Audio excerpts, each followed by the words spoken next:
At first we were quite puzzled. We wouldn't have expected it in turn 5. We couldn't see anything on the radar. He was asking again, saying that it was still light.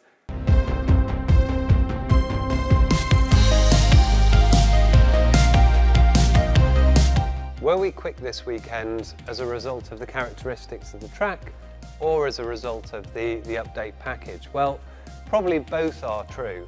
The fact is that update kit works very well around circuits like Barcelona with a lot of high-speed performance. Although the car itself probably would have been okay there because we've been better at the fast circuits, the front limited tracks. So we ended up with a really good balance, really good race pace. Now, where we're going to go next week, Montreal, it's a very different circuit. Low speed corners, quite a lot of straight line, full throttle, and we would expect more of a challenge there. So we're not thinking that we'll be going in nipping at the heels of Red Bull. We're going in there prepared for a battle with Ferrari, Aston Martin, maybe even Alpine. What caused the miscommunication in qualifying, and what will we be doing to prevent that happening again?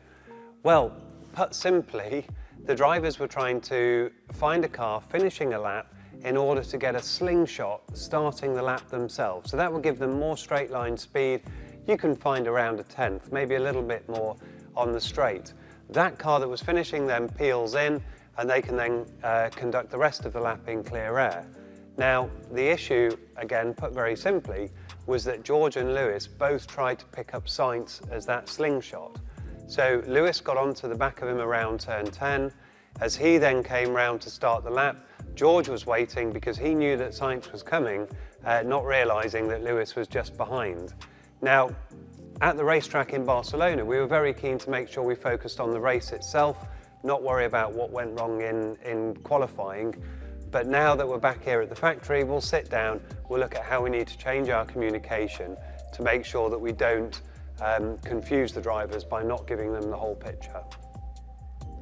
Friday was a bit of a struggle and the car came alive on Sunday, so what changed in between? Well, it's fair to say the single lap was challenging on Friday. There was a bit of overheating, the balance wasn't quite in the right place, but the long run looked pretty solid. Now, what changed in between? Well, as normal, we're running the simulator overnight. We had Mick driving, running through a range of changes. Now, that work is analysed. The results of that are then discussed with us when we come in on Saturday morning, and we can cherry pick the best bits of that work and get them onto the car. So it was definitely improved for Saturday, but what was really good to see was how strong the car was in the race. The balance was more or less spot on. It was looking after the tyres well. They were able to overtake. Really encouraging to see George starting on the same row as Sergio and able to finish ahead of him in the race itself.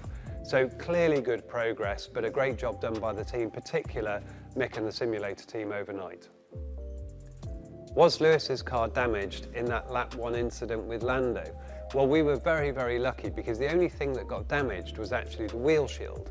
And that's a bit that's there for regulatory purposes, not actually there for car performance. So there wasn't a big knock-on.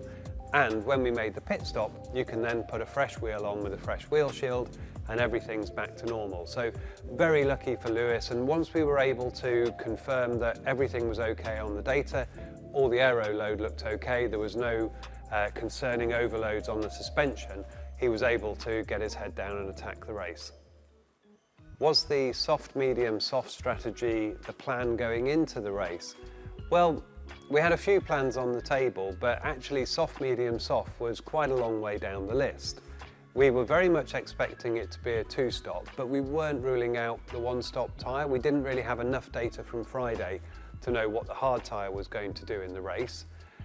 When we got going though, we were able to see of the cars that started on the hard, a number of them were struggling to make progress through traffic. We thought they would have been picking off cars more quickly. So we were a bit wary of that. We also had good data on the medium from FP2 session on Friday. Lewis did some decent laps on it, so we knew that that was solid.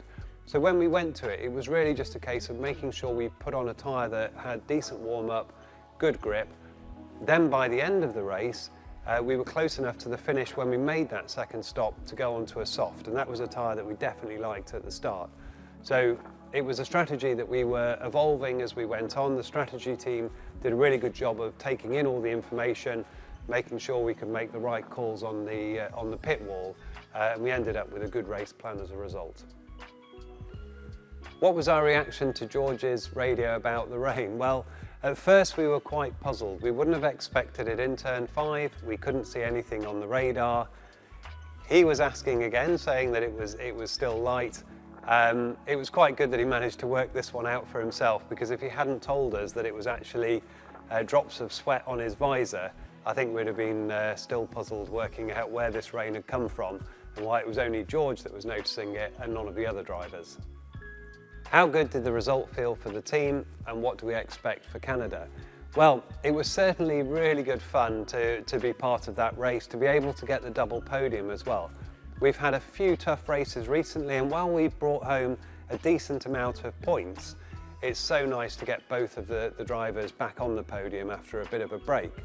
What do we expect from Montreal? Well, as I said, we're thinking it will be more along the lines of some of the earlier races where we're definitely in the bunch with Ferrari, with Aston.